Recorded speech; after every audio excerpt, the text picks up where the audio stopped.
Galera, aqui é o professor Fernando Maia, educador de Silva Jardim, e viemos falar de educação hoje. Nada melhor do que uma professora experiente para poder estar falando aqui com a gente. Estou falando com uma colega minha já há bastante tempo e que tem bastante coisa para falar sobre educação, principalmente no nosso município. Senhora Valciele Rodrigues. Oi, Fernando, um prazer estar aqui contigo, um companheiro de trabalho, sim, que eu admiro muito o seu perfil e o seu trabalho enquanto educador na rede de Silva Jardim. Sou Valciele Rodrigues, professora há mais de 20 anos na rede municipal de Silva Jardim. Fui diretora, coordenadora pedagógica, subsecretária de educação, subsecretária de cultura. Tenho um pouquinho para contribuir com a população silvajardinense.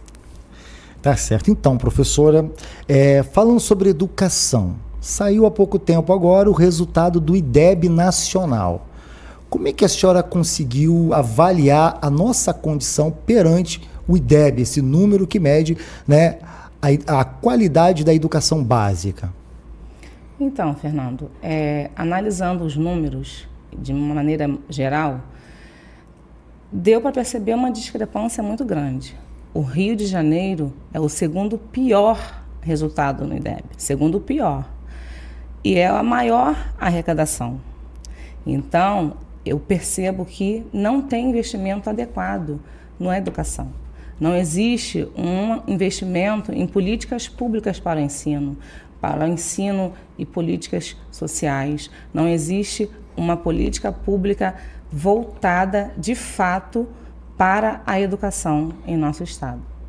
Perfeito. E a gente percebe que não é falta de grana, como você falou, nós somos uma das maiores arrecadações do país. E a gente percebe que falta mais a vontade política mesmo, né? De fazer a educação acontecer. Não é falta de verba. Em relação à educação, o que a senhora, com a sua experiência toda, com esse vasto caminho, né, nos corredores de escolas, nas salas de direção de escola, na subsecretaria, o que a senhora acha que nós podemos contribuir para a mudança desse cenário? Não digo nacional, mas pelo menos aonde a gente pode alcançar. Quando fui subsecretária de Educação em Silva Jardim, eu consegui ter uma visão geral, bem mais a fundo da nossa educação e consegui, de maneira ampla, me encontrar e saber, eu posso ajudar. Eu tenho como contribuir mais com a educação de Silva Jardim, porque pela experiência adquirida de sala de aula, professora raiz, diretora, né, gestora, que a gente tem que matar um leão a cada dia, coordenadora pedagógica, que tive visitando as escolas, os profissionais, coordenadores, consegui também ter uma visão bem a fundo da realidade de sala de aula e de que os professores e principalmente os nossos alunos necessitam para avançar na aprendizagem. E como subsecretária, pude conhecer 100% da realidade da educação de Silva Jardim. Então, falo em investimento, falo em valorização da educação, na qualidade do ensino, principalmente porque eu sei que eu consigo colaborar e contribuir muito mais como vereadora, porque eu sou a raiz, eu estou lá no chão da escola, eu sei o que de fato precisamos para a melhoria da nossa educação. Perfeito, a senhora falou uma coisa que é muito certo, né? Chão da escola, a senhora tem o tato da escola, né? Da escola pública, principalmente a escola de Silva Jardim. O que seria para você, Valciele, valorização da educação? Você acha que é só aumentar a remuneração do professor? Não só. Óbvio que precisamos valorizar, sim, em remuneração o professor, porque enquanto melhor ele receber, ele vai ter melhor qualidade de vida, porque nós sabemos a nossa realidade. Sim. Né? Passamos maior tempo viajando, até chegar às nossas salas de aulas, e também saúde física, saúde mental, emocional. O professor precisa de atenção, o professor também precisa ser cuidado, ele precisa ser ouvido. Se o professor tendo uma qualidade de vida, ele terá um excelente resultado em sala de aula. Ele vai ter um gás, ele vai estar motivado na aprendizagem, no ensino para com o seu aluno. E automaticamente, um professor que ele está motivado, que ele está feliz no seu trabalho, que ele está sendo ouvido e valorizado, que tem alguém de fato que está representando ele, que está sendo a voz dele, ele vai passar a matéria, o conteúdo, a formação cidadã, seja o que for. O professor ele vai ter propriedade e uma felicidade ao ensinar. O aluno vai aprender. O aluno vai aprender, porque o professor, quando está motivado, a aprendizagem ela vem automaticamente, porque será uma aprendizagem e uma ensinagem significativa. Uma relação de professor e aluno, uma interação professor e aluno no dia a dia, com mais tranquilidade. Perfeitamente. Você falou alguma coisa que eu acho muito interessante, que é a questão da motivação, né? Hoje nós não temos profissionais motivados em sala de aula. E o resultado está aí, né? O resultado está no número do IDEB, está nas reportagens sobre violência nas escolas, está na insatisfação do nosso alunado em ir para a escola. Ir para a escola é quase que uma pena para o aluno. O que você acha que falta na escola para ser mais atrativa para esse aluno e também para esse profissional? Porque um não vive sem o outro.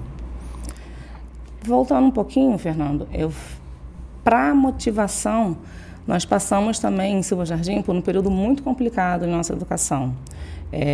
Um período muito difícil pela falta de profissionais, pela falta de assistências de profissionais especializados para dar atenção ao professor e também ao aluno. Acredito que os professores eles precisam serem capacitados, estarem em formação constante. É importante termos a formação continuada.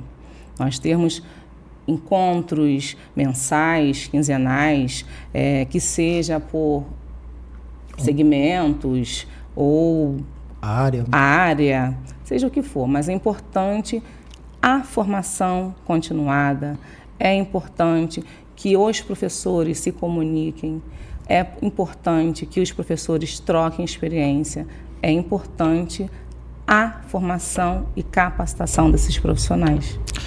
E nada melhor do que unir o professor do que uma coordenadoria. Algo que faça uma liga entre o primeiro segmento, o segundo segmento, as diversas áreas de especialização, como história, matemática, filosofia, sociologia, todas essas áreas precisam estar conectadas, principalmente conectadas também com o primeiro segmento, né? Que é de lá que vem a base, né? Sim, inclusive eu defendo e falo muito sobre a base da educação como base. A base da educação precisa ser realmente a base.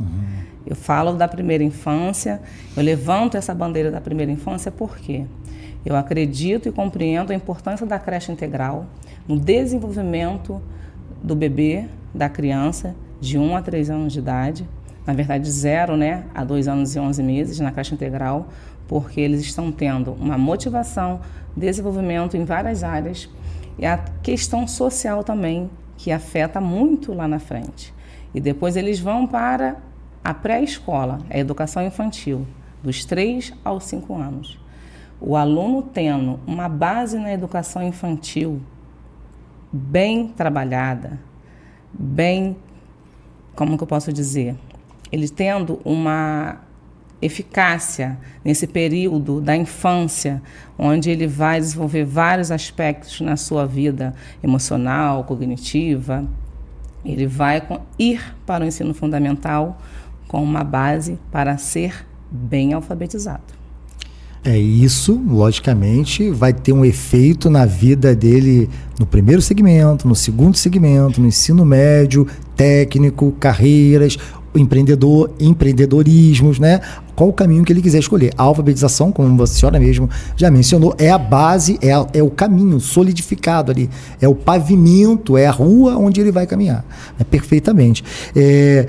Alguns projetos relacionados à educação em Silva Jardim. Eu preciso falar um pouquinho sobre a alfabetização. Tá certo, é a sua área, dá para ver que a senhora tem mais ligação, né? Como professora alfabetizadora, tive propriedade e experiências em vários momentos, em várias etapas, em várias alegrias, em várias frustrações. Hoje eu defendo e apoio políticas públicas. Como vereadora, eu estarei lutando de frente para que a alfabetização aconteça no primeiro ano do ensino fundamental. Porque é daí que parte tudo, é daí que muda tudo. O aluno alfabetizado no primeiro ano do ensino fundamental, ele vai fluir nas demais séries, nos demais anos de escolaridade, nas demais áreas. E a educação perpassa por todas as secretarias, como você citou agora há pouco tempo. Nós, professores, dizemos sempre, né? Somos um pouquinho de tudo. Exatamente. Mas precisamos deixar de ser um pouquinho de tudo. Nós precisamos voltar a ser somente professor. Por isso, defendo que as escolas tenham profissionais especializados para dar suporte aos professores, aos alunos, facilitando a aprendizagem deles, e todos os profissionais da escola. Porque os alunos, ele tem contato com o professor, com o diretor, com o coordenador, com o inspetor, com a tia da cozinha, com todos. Então, quando eu falo de atender a todos, são todos os profissionais da escola. Em relação à alfabetização, acho também de suma importância e, como vereadora, estarei criando um projeto de lei para os professores alfabetizadores, porque eu defendo, sim, essa primeira fase de que os professores tenham gratificação por produtividade. O professor alfabetizador, ele faz uma diferença imensa na vida escolar do aluno. Também defendo uma gratificação por produtividade e assiduidade para os demais profissionais da área. Certo, e a gente sabe que a alfabetização, né, como a senhora acabou de mencionar, ela vai tecer o caminho para os outros segmentos da educação. Realmente precisa ter uma base. Sem raiz não tem árvore, né? Tá certo. Sim. Acho que a alfabetização, nesse caso, é a raiz, né? É o que solidifica mesmo a educação. Em relação a projetos, vamos pensar em motivar esse aluno, né? Vamos pensar o que você já fez até o momento para motivar o aluno. Eu tenho uma experiência própria nisso. Posso ouvi-lo. Então, nesse caso, você criou um projeto em Silva Jardim que falava exatamente sobre a gente transbordar a educação para fora dos muros da escola. Exatamente. Né? Colocar esse aluno em contato com o mundo exterior dentro do ambiente escolar. Né? Fala um pouco sobre isso para a gente, por favor, Valcélia. Então, eu estive subsecretária de Cultura de setembro até maio, agora desse ano, setembro do ano passado e maio desse ano, e consegui compreender a importância da cultura na educação. Como a educação e a cultura caminham juntas e conversam entre si, e como elas têm a ver na vida do aluno. Eu visitei a Secretaria de Estado e levei para a cultura a parceria do Passaporte Cultural. E lá iniciei esse trabalho, trazendo jovens, crianças, também outras pessoas de outras secretarias, do CRAS, para estarem visitando equipamentos culturais, teatros, museus, etc.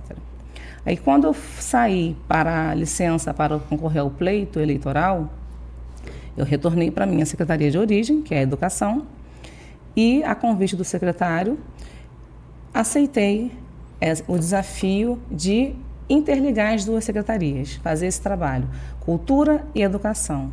E daí surgiu o projeto Caravana do Saber, que é assim, hoje é a menina dos meus olhos, porque está fresquinho, novinho, e estamos assim vendo um resultado maravilhoso, um resultado muito positivo, porque daí a importância é sair da sala de aula, não é só um passeio, é sair da sala de aula para ter experiências diferentes, para terem uma aprendizagem significativa em lugares que eles talvez nunca imaginaram visitar, porque é a realidade também de muitos alunos na nossa rede, né, das nossas escolas.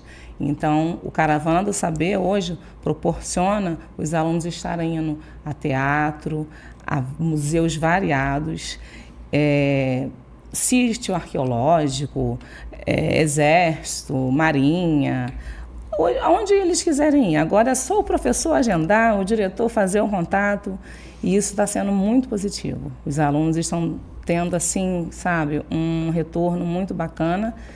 E eu posso também falar de uma experiência que eu tive com o professor Fernando, que está aqui na minha frente, que era exatamente o objetivo do projeto. Era o que eu desejava, que o Caravana do Saber levasse a sala de aula para o local visitado, para o equipamento cultural em si, de fato. No seu caso, fomos lá no Museu do Catete, onde eu tive, assim, uma aula de história junto com os alunos.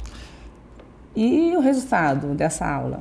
Olha, o resultado até hoje, eu estou colhendo resultados positivos dessa aula. Meus alunos, né, você sabe que eu sou apaixonado por audiovisual, e eles produziram vlogs, eles produziram comunicações nas suas redes relacionadas ao passeio. Além do sentimento, né, de gostar, de sair da escola, de você levar aquele ambiente escolar para o mundo, né, com aquela técnica, com aquela visão pedagógica, eu percebo que eles conseguem aproveitar melhor, porque eu estou falando, no meu caso, na disciplina de história, eu estou falando de sala de aula, eu estou falando de conteúdos que eu falaria na sala de aula, só que dentro de um monumento histórico. Eles estão tocando na história, né, e isso, eu tenho certeza que isso vai se refletir na vida deles, até eles ficarem adultos. Poxa, até hoje eles me cobram, poxa, eu quero ir mais ao museu, eu quero mais... Por quê? Porque realmente foi significativo, tocou, né, lá naquele âmagozinho, naquela curiosidade de que ele mesmo, como você falou, pela necessidade, pela situação econômica, talvez eles não alcançassem por si só. Talvez as famílias, além de não terem uma condição, talvez financeira, também não têm uma condição de referência, né, de valores. E você passar isso para essa geração, eu tenho certeza que isso vai se perpetuar para as próximas gerações, né, para os filhos dos meus alunos. Eles gostam já disso, tá? É a segunda vez que minha escola foi beneficiada por esse projeto, né? E nas duas vezes eu que agendei, aliás, a minha coordenação lá da escola que agendou a pedido meu, né, a princípio para levar para um sítio arqueológico em Saquarema, mas a gente não conseguiu contato lá com o FRJ, fomos para o Museu do Catete. De brinde eles ganharam o Museu do Amanhã, né? Olha que legal. Eles adoraram, primeiramente, estar no Rio de Janeiro, porque é capital, né? Já começou bem. Muitos alunos nunca tinham ido, eles nunca atravessaram a ponte Rio-Niterói. Ali já é uma experiência para eles. Tá? Chegou no Museu da Manhã, ele viu tecnologia, ele viu aquele aparato todo aquele investimento voltado para a educação e para a cultura. Aí ele começa a se autovalorizar. Ele falou, caramba, eu estou nesse processo. Eu estou sendo educado nesse processo. E no Museu do Catete, então, não preciso nem falar. Você estava lá comigo, você viu como é que meus alunos vibraram, como que eles voltaram de lá, né? Desde olhos brilhando, né? O que é muito legal para mim. Lá eu aproveitei 2 conteúdos, tanto para o 8º ano quanto para o 9º ano. 9º ano, Getúlio, período republicano. O 8º ano, o período das oligarquias do café, que ali era uma casa da família Clemente, né? Então você aproveita 2 coisas, 2 aulas em um único passeio, que não é entretenimento, como você falou, né? É educação transbordando. Desculpa, saindo dos muros da escola. É isso. Eu participei e acompanhei várias turmas, várias escolas, e assim, o Caravana do Saber é um sucesso, porque além de estarmos agregando o passeio cultural, o ensino-aprendizagem, além de muro escola, tem a parte também social e cultural. Nós estamos plantando sementes, nós estamos semeando para o futuro. Então, foi assim, eu fico muito feliz, um projeto que deu muito certo. Eu ouvi, assim, declarações de vários alunos, a alegria das crianças, dos jovens e dos adultos. Tive uma experiência maravilhosa da EJA com o diretor Gilson, foi uma experiência espetacular. Até eu fiquei surpresa com o resultado positivo que marcou mesmo a vida daqueles adultos, Sim. jovens e senhoras, que tiveram a oportunidade de conhecer o Museu da Manhã, visitamos a Pedra do Sal, passamos pelo Cais Valongo. E do Valongo. Então, assim, ou seja, vocês fizeram um passeio pela Pequena África. Pequena África, exatamente. Perfeito. E os depoimentos das crianças, assim, surpreendem. Por quê? Eu lembro de um aluninho que falou assim: caramba, tia, olha o tamanho da ponte, pô. Então, assim, né, ele soltou um palavrão mesmo. Sim, então, assim, faz parte da só cultura. em ver, quando começamos a ponte, ali, o início da ponte, de ver o tamanho da ponte, ele já soltou um maior, caralho, né? Olha o tamanho da ponte, como é que eles fizeram isso? Então, assim, gente, entramos em submarino, entramos em helicópteros, participar da nossa história, da nossa cultura, trazer mesmo a nossa cultura para dentro da educação e agregar a cultura e a educação na aprendizagem, levar isso para a sala de aula, muito bacana. O projeto é um sucesso, o objetivo está sendo alcançado, da creche integral à EJA. Caramba. Todos estão tendo a oportunidade e esse projeto não vai morrer, não. Na verdade, eu sou beneficiário dele também. A minha escola, né, se beneficiou desse projeto. Então, realmente, eu como testemunha, eu como professor, né, estive no ônibus, estive com os alunos. Alunos que realmente se levantaram, por exemplo, curiosidades matemáticas sobre ponte. Quantos metros, quantos quilômetros, como é que é feito? Olha, arquitetura. bacana. É a ponte aí para uma aula, né? Então, tudo é ponte, né? Esse projeto Caravana do Saber, ele realmente é um projeto que cria pontes entre o mundo real e a escola, né? Como você falou, o significado da educação está no mundo, né? A gente sai da escola e a gente vê o que a gente estuda lá, o depositado, né? Seja numa base arquitetônica, seja num estilo artístico arquitetônico também, de outros momentos, que refletem uma época, né? E tudo isso o professor, sendo esperto, ele aproveita aquilo e traz aquilo para ele, para a sala de aula. Ele tira foto, ele faz registro, depois ele volta, olha aqui, vamos pesquisar sobre ponte, né? Isso é muito legal. E assim, tem surgido uma polêmica de um período para cá, na área de educação, sobre a questão do celular. Tá? Celular, como é que você vê a questão do celular na sala de aula, Valciele? Realmente é uma polêmica, professor. Mas acredito que a gente possa converter positivamente essa situação. Não adianta. Hoje a tecnologia é um fato real, o mundo é tecnológico e acredito que precisamos ter projetos voltados para essa área. Aproveitar que nossos alunos hoje, a maioria, né, podemos falar assim, tem acesso à internet, tem celulares, vamos fazer isso de uma maneira produtiva e positiva em sala de aula. Não para ficar em redes sociais apenas. Na verdade, não é esse o objetivo em sala de aula, mas aproveitar o celular para poder aprender, para pesquisar. E na cultura, eu tive uma experiência com o pessoal da parte aí do audiovisual, pude me inteirar bastante. Você, inclusive, faz um trabalho muito bacana explorando essa parte, a tecnologia em sala de aula, os alunos interagindo aí com a rede, com os vídeos, e é muito bacana. De repente, você pode até dar uma palhinha e falar um pouquinho mais sobre essa experiência de utilizar a tecnologia em sala de aula. Isso aí, acho que eu tenho um pouco de experiência sobre isso, né?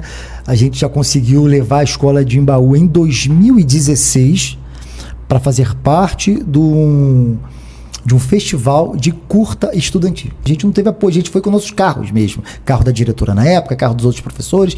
Tem aluno meu que nunca foi ao cinema, né? Quando ele foi ao cinema, ele foi para se ver no cinema. Olha que legal. Ele se viu numa tela, naquele Cine Bardot de Búzios, depois ele se viu num cinema que tem no bairro da Rasa também, em Armação dos Búzios. A gente foi premiado, né? E assim, eu senti, até hoje eu tenho ligação com esses alunos. A gente produziu um vídeo, a gente produziu material audiovisual, né? Eu acho que a produção, para mim, essa palavra, ela é mágica. É porque eles estão no contexto.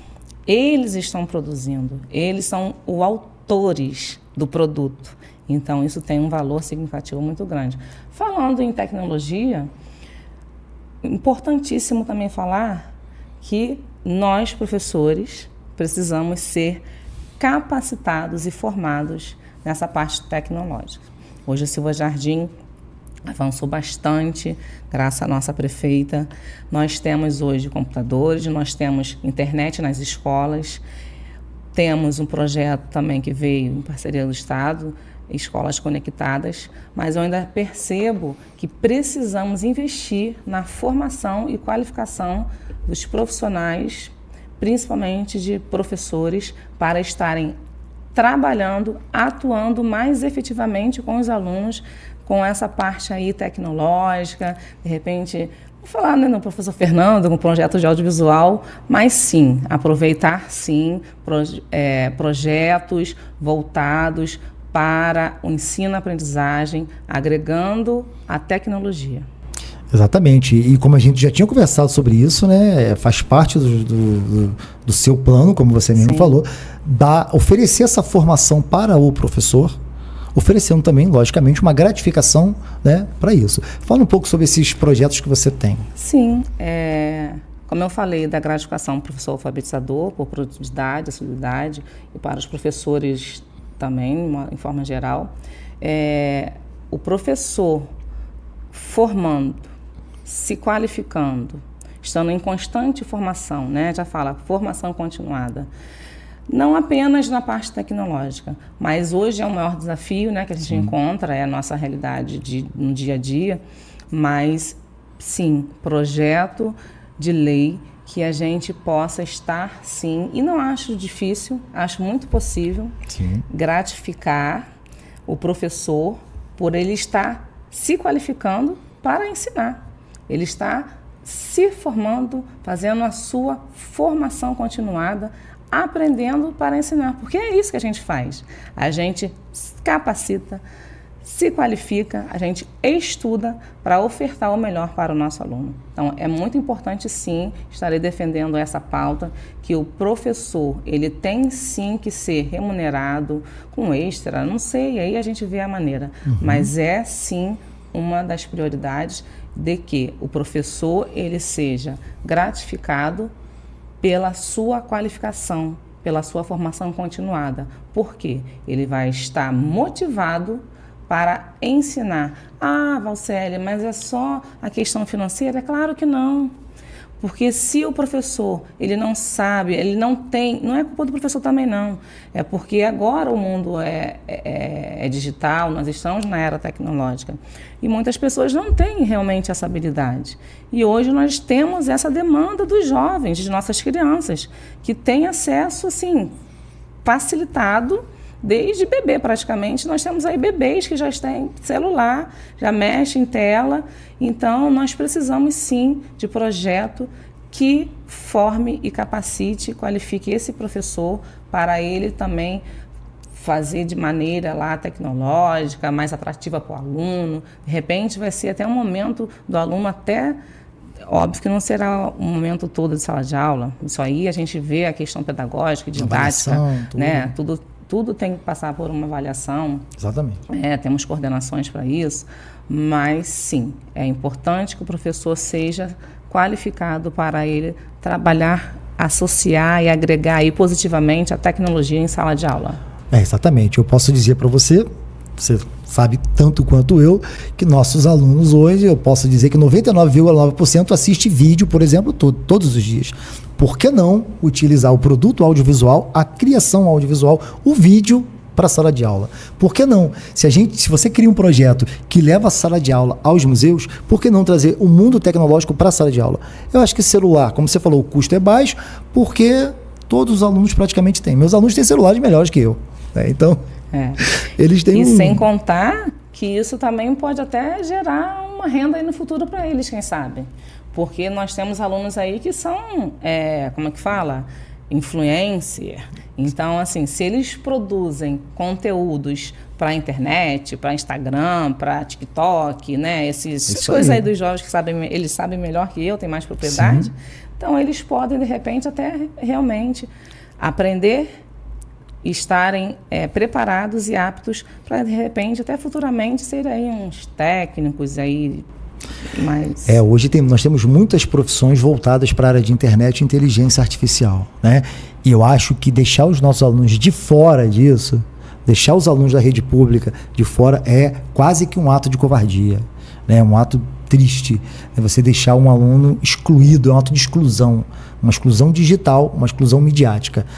E eu acho que o que você falou, que a gente já conversou sobre esse projeto de criar uma oficina, né, para formar professores, capacitá-los, logicamente qualificá-los e também pagar, né, a esses professores para estar tanto sendo formado quanto aplicando, eu acho que seria realmente interessante. E como você falou, futuramente ou mesmo no presente, é renda para eles, né?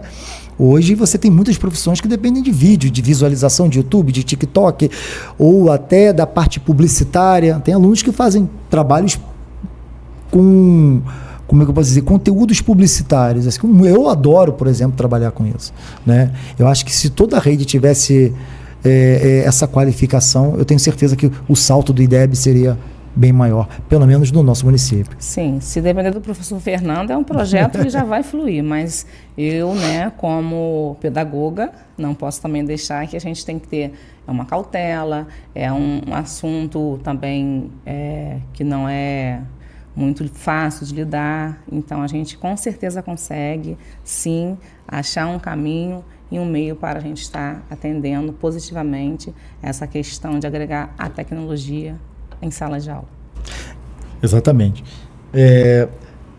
Esse projeto alfabetização, né? Você já falou sobre alfabetização. Você acha que seria possível a gente montar um projeto tecnológico para que possa auxiliar esse aluno? Porque eu percebo que a gente trabalha, nós somos professores que trabalhamos com sentidos, né? Eles nos ouvem, eles nos veem. Mas se o aluno se vê, você acha que melhoraria se ele se vê na tela, se ele se vê como protagonista do processo ensino-aprendizado, não só como sujeito? Você acha que isso auxiliaria, né, o processo de ensino-aprendizado desse aluno? Com certeza sim. Já falei em outros momentos em minhas redes sociais sobre a importância de projetos voltados para a alfabetização na idade, na verdade no primeiro ano, né, do ensino fundamental. E, com certeza, a questão tecnológica também influencia positivamente. Como eu digo, quando o aluno ele faz parte do processo, quando ele se vê no processo, ele tem uma aceitação melhor e o ensino ele é facilitado, porque ele também está no contexto, ele está sendo autor do contexto. Então, ele não está sendo ali só um mero sujeito. Né? Ele está sendo ele está produzindo, ele vai estar sendo o autor também de um conteúdo que está ajudando, facilitando na aprendizagem dele. Isso é para tudo, nem só na parte tecnológica. Quando existe um ensino, aprendizagem, né, uma educação onde o aluno ele participa, ele interage, ele tem esse contato real, uma aula, né, no museu, uma aula de um teatro, uma aula, seja no Botânico das Asas, que as crianças ficam lá encantadas, igual nós já participamos bastante. Então, assim, quando ele está dentro do processo, sendo autor, ele com certeza tem a sua aprendizagem facilitada e será alfabetizado, e nós vamos ter aí uma porcentagem baixíssima, não posso aqui ser é uma utopia até eu falar, né, de não termos mais analfabetos funcionais, quiçá isso aconteça, mas nós teremos sim um avanço enorme na alfabetização e menos analfabetos funcionais. É esse meu foco, é esse meu objetivo, para que o aluno sendo alfabetizado no primeiro ano do ensino fundamental, nós não tenhamos mais analfabetos funcionais. Que os nossos jovens adolescentes não estejam lá com 14, 15, 16 anos, junto com os pequenos, para serem alfabetizados, nós tenhamos na EJA, né, as pessoas que realmente necessitem fazer a parte da aula no período noturno e não mais apenas os nossos jovens que precisam ir para a EJA porque não foram alfabetizados, né, e por conta da distorção séria-idade, né? Então, com certeza vai ser muito importante sim na alfabetização. Perfeito. Professora, eu já fui também não só beneficiado pelo projeto Caravana do Saber, mas também quando você fez parte, né, da Secretaria de Cultura, né, eu pude perceber um salto de qualidade aí, né, dos nossos projetos aí. O que você tem que falar sobre a Secretaria de Cultura, essa experiência que a senhora teve na Secretaria de Cultura? Olha, Fernando, uma experiência bem positiva. E, inclusive, eu me surpreendi. Eu fui para a cultura, foi um desafio enorme, né? Porém, não sei se eu me encontrei ou me encantei. Silva Jardim é uma cidade linda, maravilhosa. Silva Jardim tem uma cultura histórica encantadora. E como eu, acredito que muitos silvajardienses ainda não têm propriedade da história cultural de Silva Jardim. E sendo subsecretária de Cultura, eu pude compreender a cultura como um todo, né? A importância cultural na vida das pessoas, na vida das crianças, na vida dos jovens. Isso é uma questão assim, muito importante, porque faz parte da vida social, é para a vida toda, inclusive da sua, por exemplo, da árvore genealógica, a sua história aí de vida, os seus familiares, o seu sobrenome, os seus descendentes. Então, assim, tudo é cultura, tudo é cultura. E nós, professores, somos cultura. Sim. A gente faz cultura em sala de aula e na escola. E eu pude me apropriar um pouquinho disso pela experiência na educação, né, por ter facilidade de agregar uma secretaria com a outra. E fizemos, assim, vários eventos, saraus literários, que nós pudemos ver a educação participando ativamente, os alunos produzindo poemas, então assim, compondo, alunos cantando, alunos buscando aulas de instrumentos. Então assim, isso foi muito bacana, muito bacana. Lançamentos de livro, né? A busca pela visitação mesmo lá das exposições que nós estamos permanentes no Centro Cultural Capivari. Muitos não sabiam nem o que era o Centro Cultural Capivari.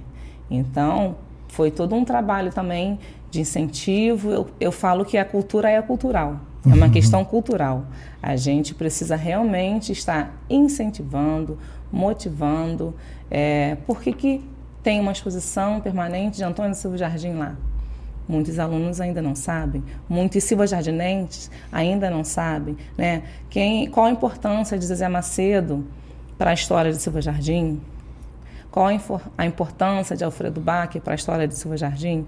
Então, foi muito bacana, uma experiência muito bacana.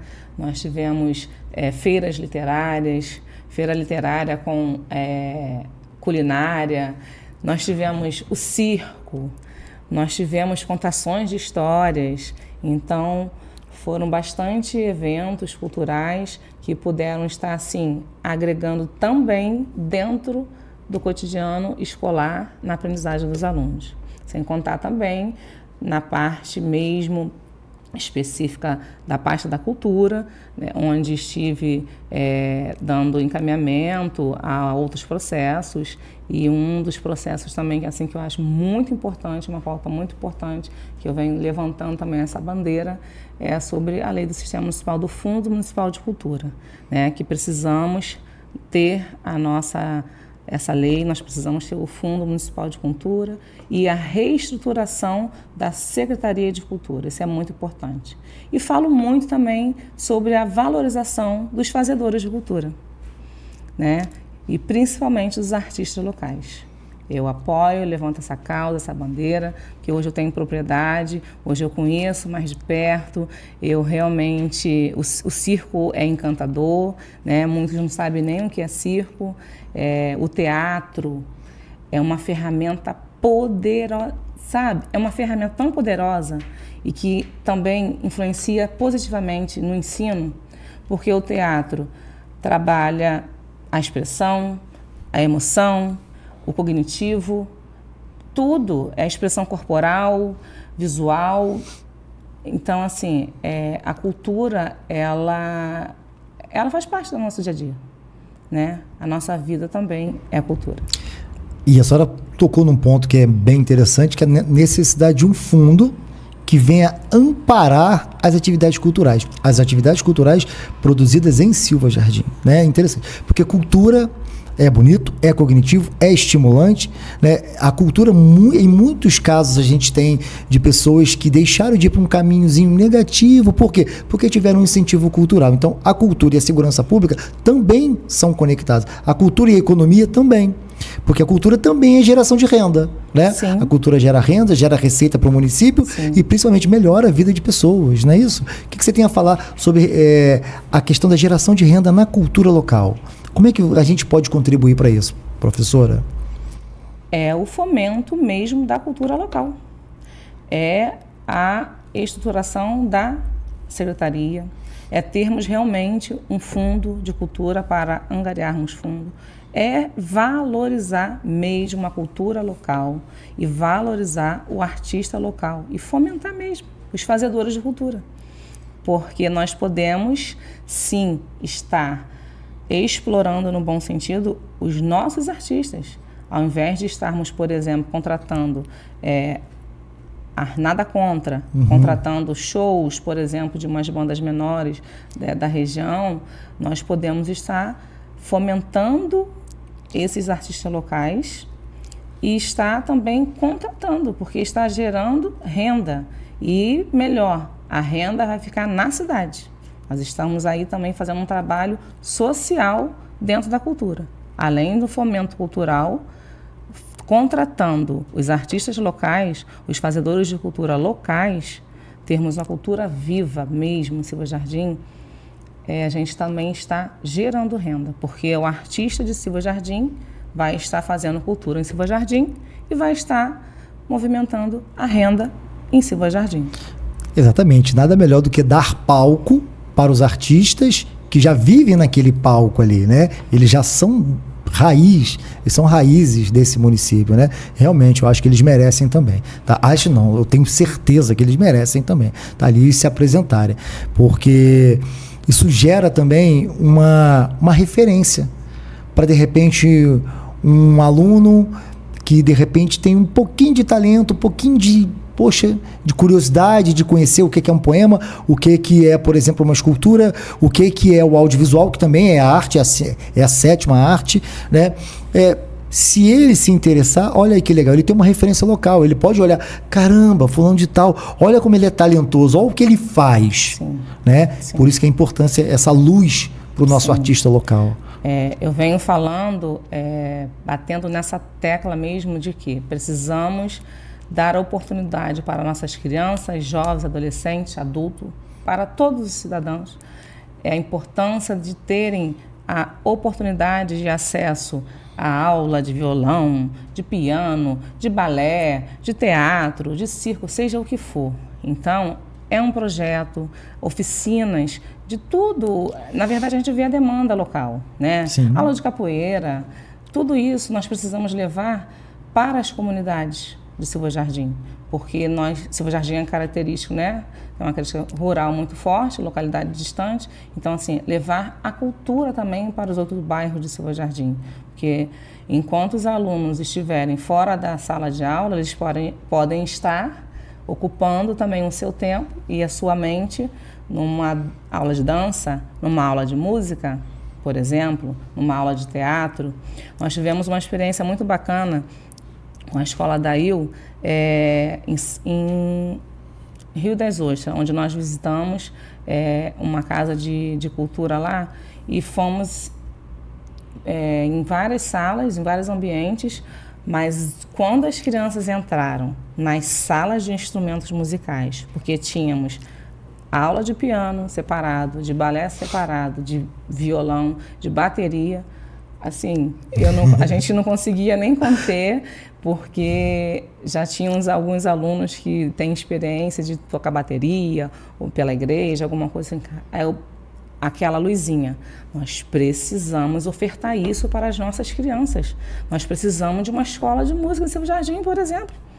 Nós temos que ofertar isso para os nossos jovens, nossas crianças. Outra pauta também que eu levanto sobre a cultura é a Casa do Artesão. Silva Jardim tem artesãos natos, tem artesãos maravilhosos. E eu falo que os artesãos, eles transformam, né, com as mãos. Então, é um pedido também deles, eu tive um contato mais próximo com os artesãos, eles precisam ter um olhar mais atento, eles precisam ter mais esse acolhimento, e uma proposta minha é a Casa do Artesão em Silva Jardim, que vai dar visibilidade para o artesão, vai dar visibilidade para Silva Jardim e ainda vai gerar renda, porque os produtos que eles manuseiam e eles fazem, né, que eles produzem com as próprias mãos, são vendidos, né? Experiência que a gente já teve na secretaria, que a gente leva para a Expo Rio, para a BAV, o trabalho dos nossos artesãos locais. Isso é muito interessante. Falar em arte, falar em cultura, eu não posso deixar de mencionar também o sucesso que é a banda marcial de uma escola. Lá no Embaú nós temos a tradicional banda marcial, que é tão interessante que eu tenho alunos meus que deixaram de ser meus alunos em 2014 e estão lá responsáveis pela banda, né? A nossa banda vai para muitos outros municípios, é chamada para outros municípios, né? Eu não sei se isso acontece em todas as escolas de Silva Jardim, tá? Mas a gente tem uma cultura viva da banda, da música lá, e eles participam assim com muito furor. Eles são muito animados, empolgados para aquela atividade. Sim. Isso é um projeto bacana que foi resgatado pelos nossos amigos. Nós tivemos aí o Humberto, que sempre esteve à frente das bandas marciais, é uma referência. O Aécio, hoje, que abraçou a causa também. Hoje a educação vem forte, incentiva bastante a participação e a criação das bandas. E as bandas, ela não é só uma banda por ser banda, ela também tem um contexto pedagógico. Sim. Né? Tem um contexto também na aprendizagem do aluno.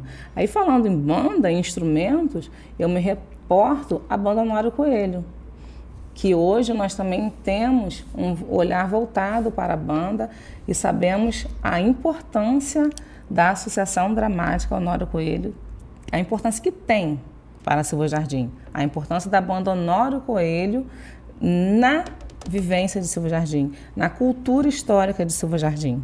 Posso citar aqui o senhor Aleixo, perdão, senhor Aleixo, falar o nome do senhor aqui, mas em todos os eventos o nome dele é citado, porque pode dizer que foi o fundador, é o patriarca lá, mas brincadeiras à parte, mas é verdade. Nós temos músicos excelentes em nossa cidade, nós temos músicos competentíssimos e precisamos também ter esse olhar voltado e fomentar a parte aí dos músicos de nossa cidade. A gente precisa de uma escola de música.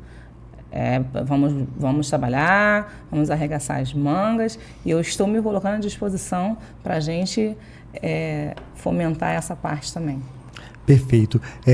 Saindo um pouco da cultura, mas não saindo da educação, Silva Jardim hoje recebe alguns campeonatos, por exemplo, de futebol. Eu considero isso muito importante para os jovens. Eu tenho alunos meus super engajados em futebol e são alunos que geralmente você tem um resultado melhor, porque eles são disciplinados. O próprio esporte disciplina esses alunos e faz com que eles alcancem seus objetivos através do esforço. O esforço físico, que por sua vez tem a sua equivalência no esforço intelectual, cognitivo na sala de aula. Fala um pouco sobre a questão do esporte. Silva Jardim, hoje nós temos a Copa Mamed, que é inclusive uma homenagem, né, ao seu Mamed, né, que é também um precursor aí, né, em Silva Jardim. Você pode falar um pouco sobre isso também? Mamed é um queridíssimo, né? Eu sou suspeita também para falar do esporte, porque eu fui criada dentro do campo de futebol, né? Já falei isso um pouquinho contando a minha história. E cultura, educação, esporte e lazer caminham juntos. Educação no esporte, esporte na educação, tem tudo para dar certo. E dá super certo, é super positivo. É muito importante, sim, o esporte na vida dos nossos jovens e crianças e jovens, porque auxilia na aprendizagem, na disciplina e vai ocupar esses jovens. Precisamos, sim, de mais quadras esportivas, de mais campeonatos. Nós temos os jogos estudantis na educação, é um projeto também que não pode morrer e tem que ser mais incentivado para a gente fazer, assim, bem bacana. E os alunos gostam muito, sim. Eles gostam muito. O esporte, ele dá uma qualidade de vida, assim, em tudo. em tudo. Auxilia no social, no emocional. Eu costumo dizer que esporte salva vidas. Sim. A educação salva vidas. O Esporte e educação. Salva vida. Esporte e educação. Então, esporte, cultura e lazer e educação estão interligados. As secretarias, as pastas, né, elas perpassam uma pela outra. E como que eu posso dizer? A interlocução, né, a conversa, esse diálogo entre as secretarias é muito importante. E em sala de aula eu vi esse resultado, como que é importante esse trabalho conjunto, né, do esporte com os nossos alunos. Exatamente, e não só não só para a educação, né? Por exemplo, é uma referência para o aluno. É para a vida. É para a vida dele, né? Ele deixa de ter, né, a possibilidade de uma pessoa muito ruim como referência para ter, de repente, um grande atleta como referência. Sim. Aonde ele quer chegar. E sem contar que Silva Jardim tem essa característica. Eu tenho 42 anos, eu falei que eu cresci no campo de futebol. A minha avó era uma torcedora bem fervorosa até. Meu pai, minha família toda participava de campeonatos. Então, assim, Silva Jardim precisa, de repente, de mais projetos voltados para o esporte mesmo e ofertar mais essas atividades. Já temos bastante atividade voltada para o esporte, mas sabemos que podemos focar mesmo nesta área e abranger para todas as comunidades de Silva Jardim. Quem sabe a gente não vira uma potência, né, na região, né? Sim. É muito importante isso. Então, Valcélio, a gente está aqui, podemos agora já encerrar. Foi um prazer imenso estar aqui com você, falando de educação, falando de cultura, falando de lazer, de esporte e, logicamente, da importância da nossa cidade. Lá eu sou um servidor e você é, como dizem meus alunos, cria da cidade, né? Então, me despeço aqui com muito carinho, com muito apreço e dizer que foi um imenso prazer receber você aqui. Eu que agradeço, Fernando, um prazer também. Um bate-papo agradável, prazeroso, e estou aqui para firmar e afirmar que, como vereadora, eu estarei disposta a estar bem próximo da população, bem próximo dos profissionais da educação, porque nós, ouvindo o povo, nós vamos saber a demanda da população. Nós vamos saber onde é para melhorar, onde tem que melhorar, onde tem que ser cuidado. Então, para isso que eu estou me colocando à disposição, estou colocando o nome Valcélia Rodrigues à disposição de Silva Jardim. Eu agradeço a oportunidade, disse já que sou fã do seu trabalho. Muito obrigado. Eu costumo dizer que Silva Jardim, e eu falo isso, sempre falei em vários eventos, Silva Jardim tem profissionais excelentes. E nós temos tudo para a educação de Silva Jardim ser referência no Estado. Eu não falo isso como uma utopia, não. Eu falo isso como uma pessoa que está disposta a ser uma política que realmente vai trabalhar pelas políticas públicas para o ensino de Silva Jardim acontecer de fato e ser mais valorizado, ter mais prioridade, termos mais qualidade no ensino. Tá certo, minha querida. Muito prazer aqui. Foi com 1 hora gravada. 1 hora gravada. Oi? Dá espaço para ela falar mais alguma coisa? Não. Ele que queria... Dá, como é? Irmão, tem como fazer? Um minutinho pra só ele. um minutinho? Para mim não, mais para ela mesmo. Não, mas eu quero não. Pra mim Só pra ele falar o curso dele. Não, acho que tá bom. Tá Quer fazer a parte? Esse aqui já interrompeu. Interrompeu? Ah, então deixa. Porque senão vai perder a raciocínio do podcast. Não, Ele pode. se despediu. O que eu posso fazer é direcionar essa câmera aqui pra ele falar agora. Pode fazer. É, Fala pra ela. Pode show é fazer. sem ela mesmo. Pode só falar você pra ela. Tá rodando.